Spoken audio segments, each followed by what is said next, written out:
This is a strange race, though. And it's a great race to keep the tension high, isn't it? Because you just never know. One small mistake, and he'll be thinking, he's got this event in his mind. He won't have slept well last night. Certainly if you've seen how he's been, you know, he's looking, his demeanour. He's been in a mood, hasn't he? I mean, he wasn't particularly talkative with you in the interview yesterday, but he feels that he was wronged yesterday by that decision in this race. So he knows it can go wrong. That'll be in the back of his mind, surely. Yeah, and the other riders also thinking that there is, you know, that there's the potential for the win here, you know, just the race in itself. But people also be thinking about their positions in the overall series as well, and all those points are important. So there's a lot of things going on out there on the track. At the moment, Bibic just in second wheel, and you can see him just making sure he's not boxed in, leaving nothing to chance here.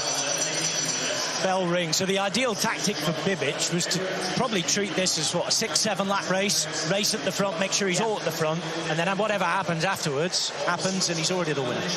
Yeah, exactly that, and he's doing, like you were saying, Rob, at the front at the moment, keeping well out of trouble, going to keep the pace high, and that's Will Perrett. Will Perrett eliminated. So Will Perrett, the first to take 0 points. Will Perrett is eliminated, and the bell is about to ring again. Oh, and a crash again. Dear, oh dear, oh dear. Rider down, and it looks like it's Mora. Sebastian Mora, who also in that chat I had with him earlier on, was saying, the only thing I want to come from tonight is not to crash. And he's down. Yellow flag. Let's hope he gets up and he's all right. And he is all right. Deary me. Busy day for mechanics. Laughing about it, and that's all right. I mean, it could have been so much worse than that. Certainly what he was saying, and again, the only thing he's really lost is a bit of modesty. Yes, we just saw the commissaire with a yellow flag out there indicating the race is neutralised, but we can see here in the velodrome there's a crowd for Sebastian Mora to get back on his bike, but the race is not moving slowly. It is officially neutralised, but everyone is still trying to hold their position. Just one elimination taken place so far for Will Perrett. Well, Mora will join the bunch again. He's provided all the drama between him and his bike so far. Will Perrett, the only rider eliminated. Yet. One more lap and we'll restart as Mora rejoins the peloton. Bibic still there at the front, even though, as you say, this race currently is neutralised. Yeah, so the race is going to start again this time round. We'll hear the gun fire this time on the line. There we go.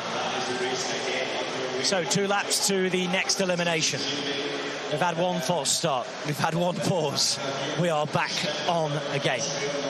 And keep your eye once more on the back of the bunch. The bell rings, 1 lap until that elimination. And right on cue, he hears his own cue and he goes to the front. Bibic to ride a hard lap, to keep a good position and to make sure he's not the next rider to take 0 points. He needs to do it twice more.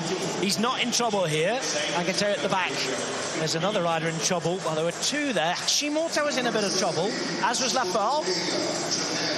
And it is Hashimoto, and well, he's gone from excellent to pretty anonymous in this Champions League.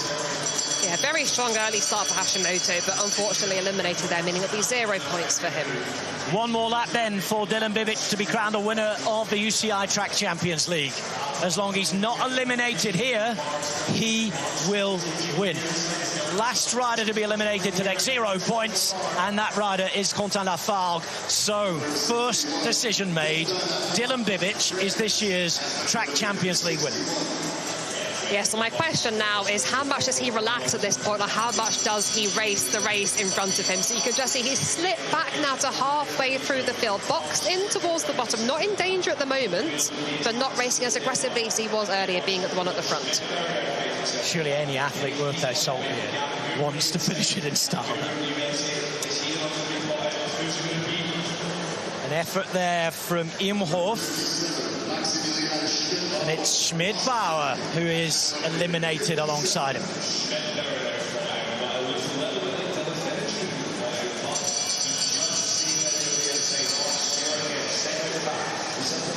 Bibic now allowing himself, as you say, to drift and racing tactically in a different way. Yes, so he's come out the back of the bunch. They're out the saddle now, trying to come around the outside, trying to find space to sprint into. Nicely done. It's Hoover, I think, who is eliminated there.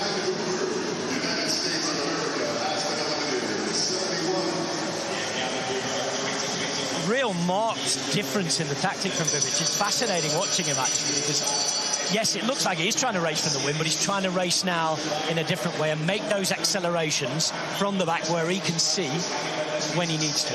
Yeah, racing in a completely different way entirely. So it was playing it safe early on, physically slightly harder. Now a very different way to race. And look at the turn of speed there. He lunged for the line there. He does not want to be out yet.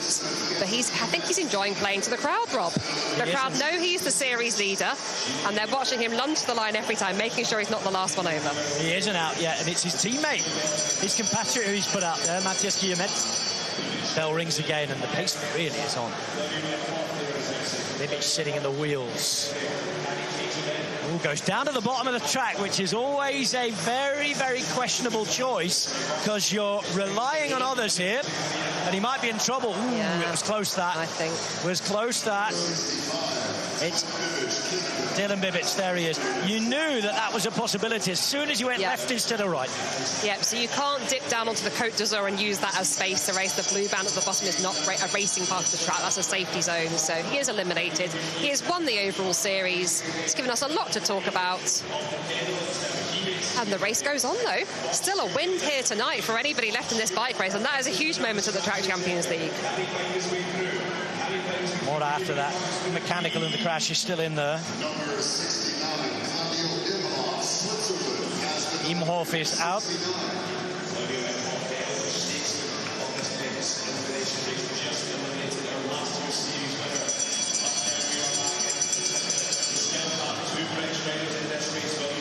Mark Stewart towards the back at the moment, just coming around the outside, got space to sprint into. I think Roy Efting could be in trouble, though, and he's just realised that he's got nowhere to go at the moment. Efting down the bottom in the orange, and yes, he does know it. He gives up. Easy one to call. Roy Efting, the next to sit down. He finishes in 9th place.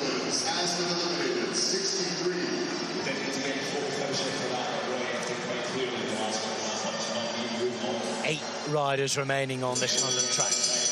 Bell rings again. Both Dens and Hesters are. And Hesters, of course, he's shown he's very, very good at this particular race. Looking for form ahead of next week in Ghent. And, of course, it's his birthday today, so what a way to celebrate it would be. Now, keep your eyes on the back, and Mora's in trouble here. And Sebastian Mora is going to leave this year's Champions League after being eliminated. And we see the league winner not yet producing a smile.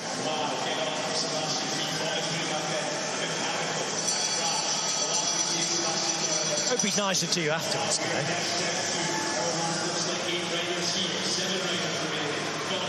Heinen now pushing up. So we have 2 Belgians remaining, 2 Brits remaining. Elimination coming up this time, though. It's going to be tight on the line. Oh, you can hear how close that was. That was Stewart trying to stay in.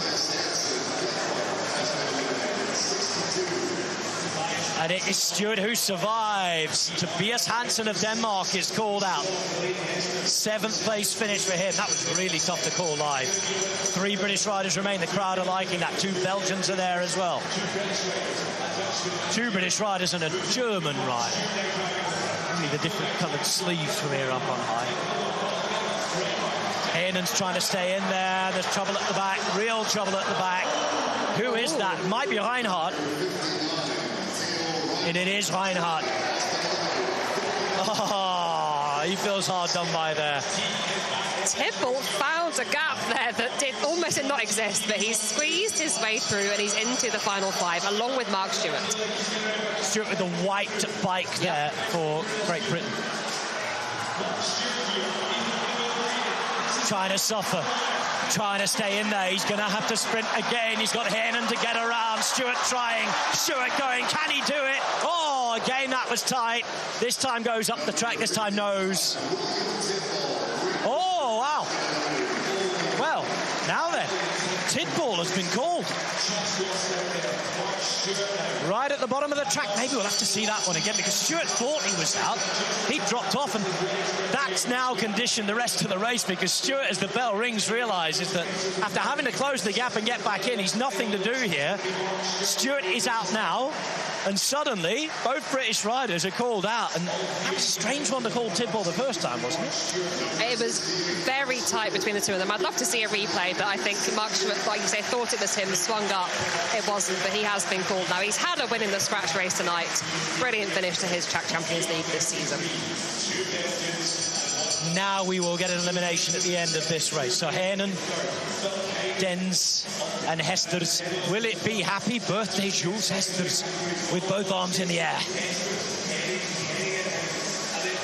Hesters with 56 on his back. His compatriot Dens with 64, and it's going to be a Belgian derby because Heinen goes. It's Belgian versus Belgian. Fleming against Fleming. They know each other well. They will seesaw. They will zigzag. They'll try and follow each other's wheel. They've got just over a lap to sort this out. Let's have a look. There's a gap as one's down on the line. It's Dens there. It's Hesters who's just about in front. Dens trying to come around behind. Hesters is there. It's Dens, though, who is trying to get around. Dens who does get around. And he party poops tonight for Jules Hesters. Sister Hélène looks on. Added victory for Tuur Dens, who beats his mate and spoils the party.